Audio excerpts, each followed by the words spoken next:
உலகெங்கும் உள்ள மெகா தொலைக்காட்சி நேயர்கள் அனைவருக்கும் உங்களுடைய வெல்னஸ் குருஜியுடைய அன்பான வணக்கங்கள். உணவு, நீர், காற்று, உடல் சுத்தி, மனோசுத்தி, ஆத்ம சுத்தி, அபியாசம் மற்றும் தூக்கம், இந்த 8 தூண்களும் நம்முடைய ஆரோக்கியத்தை எவ்வாறு பேணி காக்கிறது, நோய்களற்ற வாழ்க்கையை எவ்வாறு பரிசாக கொடுக்கிறது, குறிப்பாக உணவை கொண்டு நம்முடைய உடல் உறுப்புகளை எவ்வாறு பாதுகாத்து ஆரோக்கியமானதாக வலிமையானதாக நம்முடைய முழு திறமையும் வெளிக்கொணர மிகப்பெரிய அளவில் உதவுவதாக இருக்க முடியும் அப்படிங்கிறதை பற்றி தான் நம்ம தொடர்ந்து பார்த்துட்ருக்கோம். அந்த வகையில் குரல் வளம், இன்றைக்கு நம்ம எல்லாருக்குமே பேச்சு அப்படிங்கிறது ரொம்ப முக்கியம். இன்றைக்கு நிறைய குழந்தைகளை நான் பார்க்குறேன், அவ்வளவு அழகான குரலோடு பாடல்களை பாடும்போது கலைவாணி அப்படியே பூமியில் இறங்கி வந்து இன்றைக்கு குழந்தையாக பிறந்திருக்கிறது போல இருக்கிறத பார்க்குறோம். இளம் வயதில் நமக்கு இருக்கக்கூடிய அந்த இனிய குரல் நாள் ஆக ஆக வயது ஆக ஆக மாறிப்போய் நம்முடைய குரலையே மாறிப்போய் விடுவதை பார்க்கிறோம். ஒருவர் நம்மிடம் பேசும்போது எவ்வளவு தன்னம்பிக்கையுடன் நாம் பேசுகிறோம் அப்படிங்கிறத வெளிக்கொணர்வது எது? நம்முடைய குரல் தான். அப்போ அந்த குரலை நாம் பாதுகாத்து கொள்ள என்ன செய்ய வேண்டும்? இது ஒரு பக்கம். இன்னொரு பக்கம் பார்க்கும்போது சில பெண்களுக்கு தொண்டையில் ஏற்படுகின்ற தொட்டுக்களால் அந்த பெண்மைக்கான குரல் தன்மை இழந்து போய் தொலைபேசியில் பேசும்போது கூட சார் எப்படி இருக்கீங்கன்னு கேட்கும்போது மனமுடைந்து போகின்ற ஒரு நிலை இருக்கிறத பார்க்கணும். அதே போல் நிறைய ஆண்களுக்கு அவர்கள் பேசும்போது அவர்களுடைய குரல் பெண் போல மாறிப்போய் இருக்கிறதையும் நம்ம பார்க்குறோம். அப்போ இது சார்ந்த சிரமங்களை மாற்ற வேண்டும். இது சார்ந்த சிரமங்களற்ற ஒரு ஆரோக்கியமான வாழ்க்கைக்குள் நாம் போக வேண்டும் அப்படின்னா நம்முடைய குரலை பாதுகாத்து கொள்ள, குரல் வலையை பாதுகாத்து கொள்ள, தங்கு தடையின்றி ஒரு குழாவை துறந்தால் தண்ணீர் கொட்டுவது போல அழகான தமிழ் உறக்க பேச நாம் என்ன உணவுகள் சாப்பிட வேண்டும் அப்படிங்கிறதை பற்றி தான் இன்றைக்கு உங்களோடு நான் பகிர்ந்து கொள்ளப் போகிறேன். குரல் வளம் பெற சாப்பிட வேண்டிய உணவுகளில் முதல் உணவு எது தெரியுமா? நல்லெண்ணெய். பொதுவாகவே நம்முடைய தமிழ் கலாச்சாரத்தில் மிக அதிகமாக புழக்கத்தில் வைத்திருந்த ஒரு எண்ணெய் எது அப்படின்னா நல்லெண்ணெய் தான். கடலெண்ணெயும் நம்ம பயன்படுத்துவோம். பொரித்தல், வறுத்தல், பலகாரம் செய்தல் அனைத்தும் கடலெண்ணெயிலும், மற்ற உணவுக்காக தாளித்தல் அல்லது நேரடியாக எண்ணெயை உணவாக சாப்பிடுவது அப்படின்னு வரும்போது நல்லெண்ணெயை மட்டும்தான் நம்ம பயன்படுத்தணும். பாரம்பரிய தமிழ் உணவில் துவையல் அப்படிங்கிறது மிக முக்கியமானது. முதல் உணவாக நாம் துவையலை சிறிது நல்லெண்ணெய் விட்டு பிணைந்து சாப்பிடும்போது வயிறு சார்ந்த உபாதைகளும் வாய்வு சார்ந்த உபாதைகளும் அற்று ஆரோக்கியமான ஒரு வழிமுறையில் நம்ம இருக்கிறத பார்க்க முடியும். அந்த வகையில் நல்லெண்ணெய் நமக்கு குரல் வளத்தையும் தொண்டை சார்ந்த ஆரோக்கியத்தையும் குரல் கரகரப்பும் இன்றி ஆரோக்கியமாக வாழ உதவி செய்யக்கூடிய ஒரு அருமருந்து அப்படின்னா நிச்சயமாக நல்லெண்ணெயை நம்ம சொல்லலாம். கற்கண்டு, பொதுவாக கற்கண்டு அப்படிங்கிறதெல்லாம் இப்போ நம்ம மறந்து போயிட்டோம். இப்போல்லாம் அச்சிலிடப்பட்ட சீனா கற்கண்டுன்னு சொல்லக்கூடிய கற்கண்டை தான் நம்ம இறைவனுக்கே படைக்க கொடுக்குறோம். ஆனால் கற்கண்டுங்கிறது பார்த்திங்கன்னா பெரிய அளவில் மிட்டாய் போல இருக்கக்கூடிய கற்கண்டுகள் குரல் வளைக்கு, குரல் ஆரோக்கியத்திற்கு மிகச்சிறந்தது. அந்த காலத்தில் குழந்தைகள் இசை பயிற்சி எடுத்துக்கொள்ளும்போது, பேச்சு போட்டிகளுக்கு தயாராகும்போது அல்லது நல்ல குரல் வளம் ஏற்பட வேண்டும் அப்படின்னு நினைக்கும்போது சுக்கு, மிளகு, திப்பலி, அது கூட ஒரு கற்கண்டு வைத்து மென்று அந்த சாறை சாப்பிடச் சொல்லுவது அப்படிங்கிறது மிக அதிகமாக இருந்து வந்திருக்கக்கூடிய ஒரு வழக்கம்.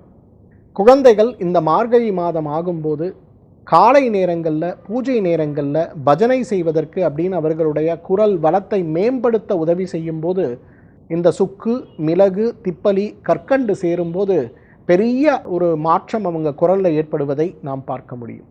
இன்றைக்கு பனங்கற்கண்டு, எவ்வாறு இன்றைக்கு கரும்புச்சாறிலிருந்து எடுக்கக்கூடிய கற்கண்டு ஒரு மிகச்சிறந்த ஒரு குரல் வளத்திற்கான உணவாக இருக்கிறதோ அதே போல் பனங்கற்கண்டு.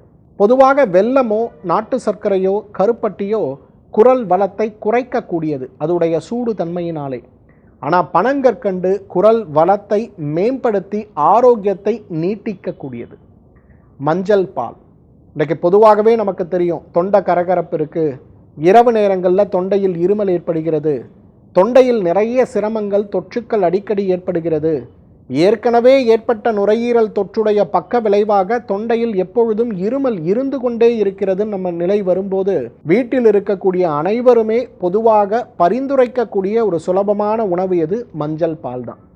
ஒரு 50 மில்லி பால், 50 மில்லி வெந்நீர் இட்டு கொதிக்க வைத்து ஒரு சிட்டிகை மஞ்சளும் ஒரு சிட்டிகை மிளகும் இட்டு நன்றாக அந்த பாலை குடிக்கும்போது இந்த மஞ்சள் மிளகு சேர்த்த பால் தொண்டையில் இறங்கும் போதே அந்த இடத்தில் இருக்கக்கூடிய ஒவ்வாமையையும் அந்த இடத்தில் இருக்கக்கூடிய தொற்றையும் குறைத்து பெரிய ஆரோக்கியத்தை நமக்கு மீட்டெடுத்து கொடுப்பதை பார்க்கிறோம். தேன் ஒரு மிகச்சிறந்த மருந்துன்னு சொல்லலாம்.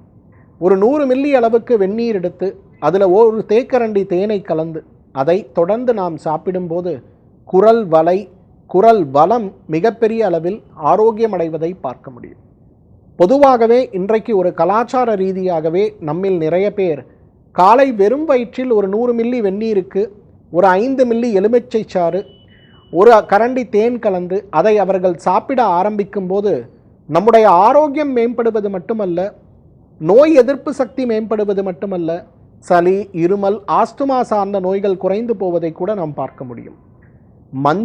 இன்றைக்கு மஞ்சள் குரல் வளத்திற்கான மிகச்சிறந்த அருமருந்துன்னு சொல்லுவோம். மஞ்சள் கிழங்காக பசு மஞ்சளாக கிடக்கும்னா அந்த மஞ்சளை எடுத்து நன்றாக அரைத்து பிழிந்து எடுக்கக்கூடிய சாறு ஒரு 5 மில்லி அளவுக்கு எடுத்து அதில் ஒரு 3 மில்லி அளவுக்கு தேனை கலந்து இதை காலை ஒரு வேளை மட்டும் தொடர்ந்து சாப்பிடும்போது ஒரு உணவாக அல்லது மஞ்சள் கிழங்கை எவ்வாறு இஞ்சி பயன்படுத்துகிறோமோ அதே போல உணவாக சமையலுக்கு பயன்படுத்தி சாப்பிடும்போது குரல் வளமும் குரலில் இருக்கக்கூடிய சிரமங்களும் மாற்றமடைவதை நாம் பார்க்க முடியும். வெந்தயம் குரல் வளத்திற்கு ஒரு மிகச்சிறந்த உணவுன்னு சொல்லுவோம். ஒரு காலத்தில் உணவு குறிப்பாக இட்லி தோசைக்கு மாவு அரைக்கும் போது ஒரு கைப்பிடி வெந்தயத்தை தண்ணீரிலிட்டு நன்றாக ஊற வைத்த வெந்தயத்தை நன்றாக இட்லி மாவு அரைக்கும் போது சேர்த்து அரைத்து அதை உணவாக உட்கொள்ளுகின்ற ஒரு வழக்கம் நம் கலாச்சாரத்தில் இருந்து வந்த ஒன்று. இன்றைக்கெல்லாம் நம்ம கடையிலிருந்து தான் இட்லி மாவு வாங்குகிறோம். பெரும்பாலும் அந்த மாதிரி வாங்கும்போது அதில் வெந்தயம், கருஞ்சீரகம் இதெல்லாம் இருக்குமாங்கிறதே கேள்விக்குறிதான். அந்த வெந்தயத்தை உணவாக நம்ம பயன்படுத்தும் போது குரல் வளை சார்ந்த நோய்களும், நீண்ட பேச்சாளர்கள், பாடகர்கள், பாடகியர்கள் குரல் ஆரோக்கியமாக இருக்க வேண்டும், திடமாக இருக்க வேண்டும், சிம்ம குரல் வேண்டும்னு நினைக்கக்கூடிய ஆண்களும் பெண்களும் யாராக இருந்தாலுமே அந்த வெந்தயத்தை உணவில் சேர்க்கும்போது ஆரோக்கியம் மேம்படுவதை நிச்சயமாக நம்ம பார்க்க முடியும். இன்றைக்கு சுக்கை விட சிறந்த மருந்து குரல் வளைக்கு இருக்குமா அப்படிங்கிறது ஒரு கேள்விக்குறிதான். இன்றைக்கு குரல் வளை நோயினால் பாதிக்கப்பட்டிருப்பவர்களோ அல்லது குரல் வளம் குன்றி இருப்பவர்களோ யாராக இருந்தாலுமே இந்த சுக்கை லேசாக இழைத்து அதை நாம் நாவில் தடவினாலே இருமலும் வறட்டு இருமலும் காணாமலே போய்விடுவதை பார்க்க முடியும். அந்த அளவுக்கு குரலுடைய ஆரோக்கியத்திற்கு சுக்கு ஒரு மிகச்சிறந்த உணவுன்னு சொல்லலாம். பொதுவாக இன்றைக்கு சுக்கு சேர்த்த உணவுகள் நாம் எதுவுமே சாப்பிட்றது கிடையாது. ஒரு காலத்தில் எப்படி நம்ம வீட்டில் மஞ்சள் பொடி, மிளகாய் பொடி இருந்ததோ அந்த மாதிரி சுக்கு பொடியும் இருக்கும். காரம் தேவையான உணவுகள்லையோ, வாதத்தை குறைக்கக்கூடிய உணவுகள்லையோ, நிறைய சளி பிடிச்சிருக்கு வீட்டில் இருக்கவங்க குளிர்காலத்தில் மழை காலத்தில் இருக்கும்னு சொல்லும்போது மார்புக்கூடில் தேங்கி இருக்கக்கூடிய உணவுகளையோ சளிகளையோ கரைப்பதற்கு சுக்கை உணவில் சேர்க்கக்கூடிய ஒரு வழக்கம் அப்படிங்கிறது நம்மில் நிறைய பேருக்கு இருந்து வந்த வழக்கம்னு தான் சொல்லணும். அந்தளவு சுக்கு மிகப்பெரிய அளவில் நம் ஆரோக்கியத்தை மீட்டெடுப்பதை நாம் பார்க்க முடியும். கடலை மாவு, பொதுவாக கடலை மாவுன்னு வரும்போது இன்றைக்கு பஜ்ஜி போண்டா தான் நமக்கு ஞாபகம் வரும்.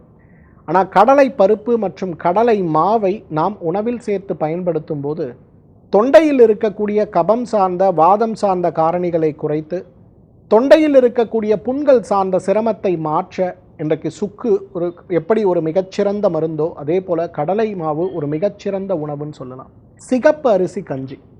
இந்த கோவிட் பெருந்தொற்றுக்கு பிறகு நிறைய பேர் என்னை சந்திக்கும் போது சத்தமாக பேச முடியல, தொடர்ந்து 4 வார்த்தை பேச முடியல, மூச்சு இறைக்குது, அதே போல் இருமல் வந்து கொண்டே இருக்கிறது, கொஞ்சம் மெதுவாக பேசும்போது எனக்கு தொண்டையில் பிரச்சனை இல்லை, ஆனால் கொஞ்சம் உறக்க பேச ஆரம்பித்தா எனக்கு தொண்டை குத்தி வறண்டு போய் தொண்டையில் ஏதோ முள் குத்துவது போல அரிப்பும் இருமலும் ஏற்பட்டு கொண்டே இருக்கிறது அப்படின்னு சொன்ன ஒரு விஷயம் அதை தீர்ப்பதற்கு நான் சொல்லிக் கொடுக்கின்ற ஒரு சிறப்பான உணவு எதுனா சிகப்பு அரிசி கஞ்சி தான்.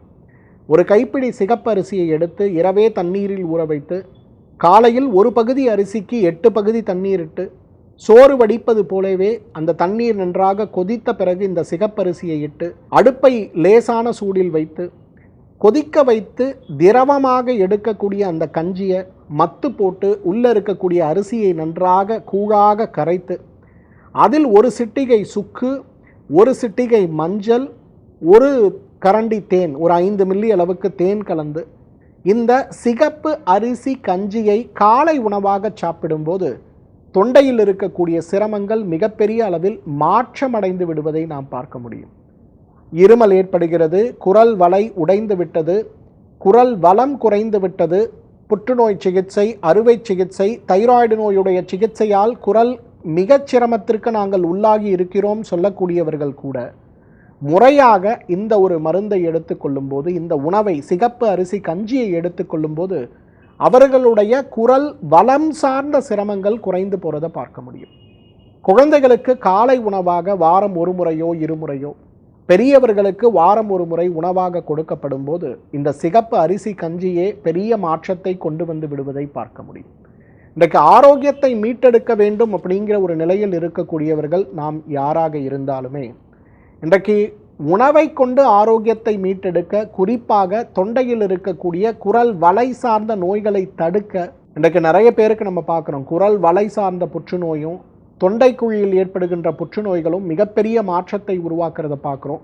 இது சார்ந்த புற்றுநோய்களை தடுத்து ஆரோக்கியமான வாழ்க்கைக்கு நாம் செல்ல வேண்டும் அப்படின்னு நினைக்கும் போது நமக்கு உதவி செய்கின்ற அருமருந்துகளாக நல்லெண்ணெயை உணவில் சேர்ப்பது, கற்கண்டு அல்லது பனங்கற்கண்டை முறையாக உணவில் சேர்த்து கொள்வது, மஞ்சள் மிளகு சேர்த்த பால் சாப்பிடுவது, தேன் சாப்பிடுவது, மஞ்சள் பாலை போலவே மஞ்சள் தண்ணீரில் வெந்நீரில் மஞ்சளை இட்டு குடிப்பது, வாய் கொப்பளிப்பது, வெந்தயத்தை சீரான அளவில் உணவில் சேர்ப்பது, சுக்கு சார்ந்த உணவுகளை எடுத்துக்கொள்வது, கடலை பருப்பை உணவில் சேர்ப்பது, எல்லாத்துக்கும் மேலாக சிகப்பு அரிசி கஞ்சியை உணவில் சேர்ப்பது நாம் எடுத்துக்கொள்ளும் போது நம்முடைய ஆரோக்கியத்தில் அவ்வளவு பெரிய மாற்றம் ஏற்படுவதும், குரல் வளை சார்ந்த நோய்களும் குரல் வளம் சார்ந்த நோய்களும் பெரிய அளவில் மாற்றமடைந்து விடுவதையும் நாம் பார்க்க முடியும்.